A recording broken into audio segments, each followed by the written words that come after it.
Hello, Steve White, Steve Arts 89. Well, the Baby Yoda show, episode 4, otherwise known as The Mandalorian, has been on. And it's done something very good, finally. It finally had the character of Cara Dune, played by Gina Carano.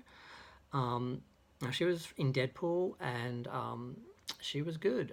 She basically there's a lot of criticism with Mandalorian because, and believe it or not, there were people counting the minutes before there was a female in the show and speaking in the first episode. Apparently, it was 19 minutes before there was a female who had a speaking role in the first episode. Now, anyone who would watch a show like that, counting, like categorizing and counting, categorizing the gender and races of actors and characters in a show, and then counting the screen time, all that sort of stuff, it's just too much. And there are a lot of articles about the show at the time saying it's all for men. It's all men, no women. I'm like, well, maybe. I mean, Sex in the City. I love that show. It's all women. Um, does that mean for equality we should like re-edit the show and like use special effects to put in like two male characters so it's like not for women? I mean, some shows are going to be about women. Some shows are going to be more about men. That's okay. But they had in the first episode, his boss is a woman, and now this episode has a lot more women, and that's good because finally people can stop complaining because it's not all about men. There is a bartender, and there is the bounty hunter, and there are villagers, and basically there are women in the show. Now the main character is a male, yes, so there's going to be more men in the show because there's a male lead. That's just how it is. I'm sure the next show will be primarily about a female Star Wars character, but they did a good job with her. Basically, one of the criticisms of females in a lot of action shows um, is the actresses themselves. They are too small, like Batwoman. Ruby Rose is awesome. We love her, but she's a lollipop girl. She's a tiny, tiny little girl with a skinny little body and a big head. And you just can't see someone like that on screen and believe they can throw a full-size man around. It's not realistic. You need to get some women in who have some muscle, who have a body, who have some curves. They're not just have bodies like 13-year-old anorexic boys, which was the description that I heard. And I'm like, yeah, that's kind of true. It's not, a lot of people are not reacting to the idea of women in action films or women in roles, superior roles, all that sort of stuff.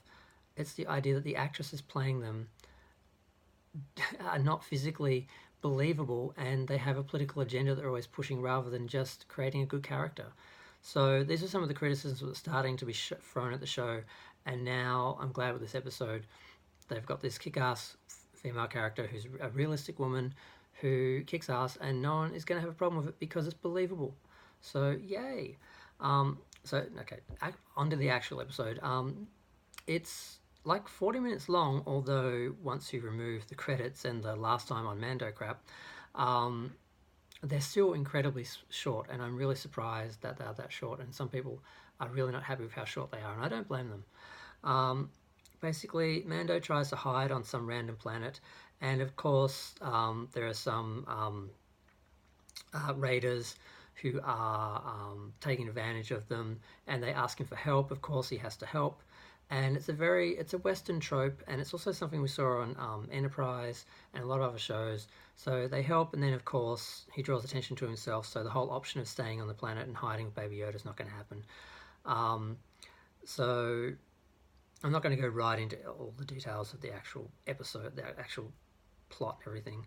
Basically, he comes, he saves people, he fights, he leaves. The two go their separate ways, but we know she's going to show up again because of our footage. And I'm just glad. I mean, it's gotten some criticism because they're saying it's too Disney. It's not some gritty bounty hunter story. It's very Disneyfied, and no one really gets hurt. And I'm fine with that. I mean, I don't really believe this whole idea that dark and gritty is more realistic. I mean, I don't really live in a world where my world is fairly shiny. There's a lot of problems in my world personally, but it's fairly shiny and no one really dies every day. So I'm quite happy to have a bit of Disney shine on a show. I don't feel it's too cartoony or anything. So, but I'm glad they finally have a strong woman in there, and they need a bit more of that. That's fine though, as long as she's believable, no one's gonna have a problem. But I'm gonna leave it there.